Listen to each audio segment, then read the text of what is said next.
नमस्कार दोस्तों, आप सभी का कुछ बातें बातें में स्वागत है दोस्तों। ममता बनर्जी कलकत्ता हाई कोर्ट के एक आदेश पर इतनी गुस्सा हो गई हैं कि उन्होंने कहा है, एक रैली में कहा, चुनावी रैली में, कि हम उस कलकत्ता हाई कोर्ट आदेश को नहीं मानते हैं। तो आप पूछेंगे, भाई ऐसा कौन सा आदेश दे दिया कलकत्ता हाई कोर्ट ने? तो दोस्तों, कलकत्ता हाई कोर्ट ने 2 दिन पहले एक आदेश जारी किया और उस आदेश में उन्होंने क्या किया, 2010 के बाद में जितने भी ओबीसी सर्टिफिकेट्स जारी किए गए हैं उसको उन्होंने कैंसिल कर दिया, उसको रद्द कर दिया, उसको अमान्य कर दिया। यानी कि जो 2010 के बाद जितने भी ओबीसी सर्टिफिकेट्स जारी किए गए और उसके थ्रू जिसको भी नौकरी मिली, चाहे जो कुछ भी मिला, ठीक है, वो अमान्य हो गया, रद्द हो गया। तो दोस्तों, आप ये कहेंगे भाई ओबीसी सर्टिफिकेट है, इसमें जो ओबीसी वाले हैं उनको मिल रहा है, तो इसमें परेशानी क्या है सर हाई कोर्ट को? तो दोस्तों, परेशानी यहाँ पे ये है ना दोस्तों, कि 2011 से पहले, ठीक है, वेस्ट बंगाल में 108 जातियां आती थी आपके, क्या बोलते हैं, ओबीसी के, ओबीसी कानून के तहत, ठीक है। और उस 108 में से जो मुस्लिमों की जो 53 जातियां हैं वो उसमें थी, और हिंदुओं की 55 जातियां थी। और उसके बाद क्या हुआ, 2011 में वहां पर नई जातियों को जोड़ा गया। और कितनी जातियों को जोड़ा गया है? वो है 71 जातियों को इस ओबीसी कोटे के अंदर जोड़ दिया गया, ठीक है। और उसमें सबसे बड़ा खेल पता क्या हुआ दोस्तों?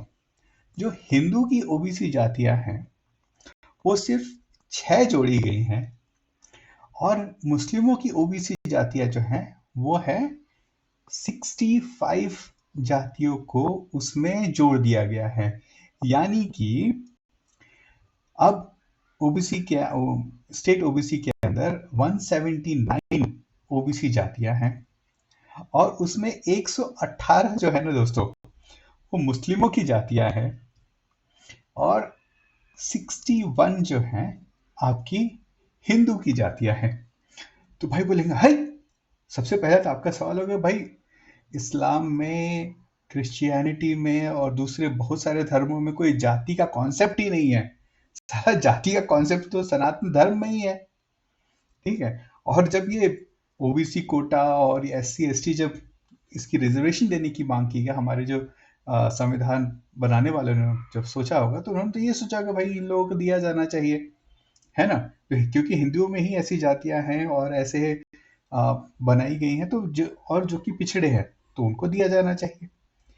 इस्लाम में, चाहे क्रिश्चियनिटी में, या फिर किसी भी और दूसरे धर्म में, तो जाति का कॉन्सेप्ट ही नहीं है ना। वहां पे तो सब एक बराबर ही है। तो यहाँ पे ये जातियां कहाँ से आ गई हैं? ठीक है दोस्तों। तो दोस्तों, ये जो है ये पॉलिटिक्स का गेम है, ठीक है। और ये गेम ऐसा है जिसमें कि भारत की अपोजिशन या फिर पार्टियां अपने आप को जो सेकुलर कहती हैं, उनको अगर मुस्लिमों का वोट चाहिए तो उनको कुछ ना कुछ मुस्लिमों के लिए करते हुए दिखना है।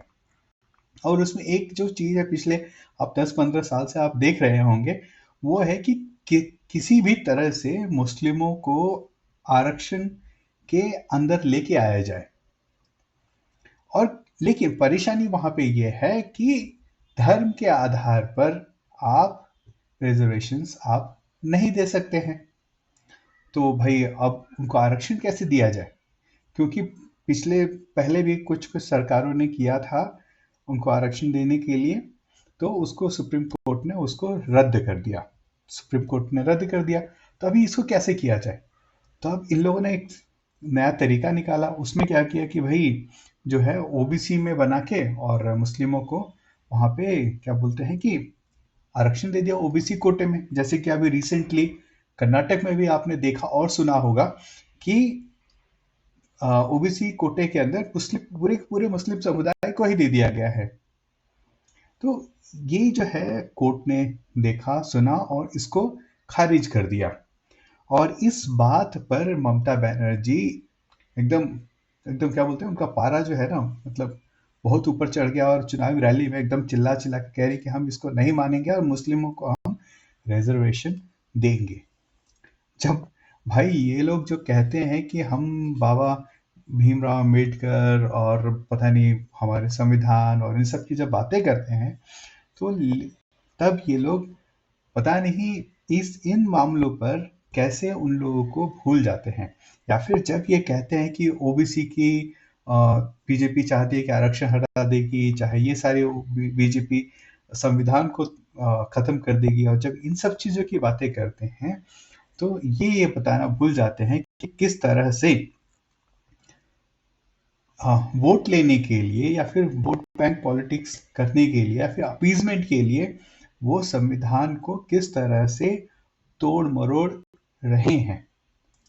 तो ये एक सही बात है दोस्तों, ये लोगों को जाननी चाहिए, समझनी चाहिए कि जो लोग कहते हैं कि हम संविधान और पिछड़े लोगों की हित की बात करते हैं, जो SC ST OBC के लिए बातें करते हैं, और जब उनको ये सच्चाई लोगों को पता होनी चाहिए दोस्तों, कि जो आपके लिए ऐसी बातें करते हैं, आपके हितकारी या फिर आपके साथ खड़े होने की बातें करते हैं, वही आपके साथ खड़े होते हुए दिखते हैं, लेकिन साथ साथ में आपकी वो जड़ें भी काट रहे हैं, आपके जो अधिकार है उसको भी छीन रहे हैं। ठीक है, तो मेरा बस यही बताने का मन था कि भाई ये जो इन लोगों की जो दोगली राजनीति है, किस तरह की दोगली राजनीति है, इस राजनीति को भारत के हर एक व्यक्ति को जानना चाहिए कि ये लोग करते तो है पॉलिटिक्स SC ST OBC के नाम पर, लेकिन जब उन्हें फायदा देने की बात आती है तो वो फायदा एक ऐसे वर्ग को देते हैं जिससे कि उन्हें लगता है कि वो हमें बल्क में वोट देगा। ठीक है ना, तो बस अभी के लिए बस इतना ही दोस्तों।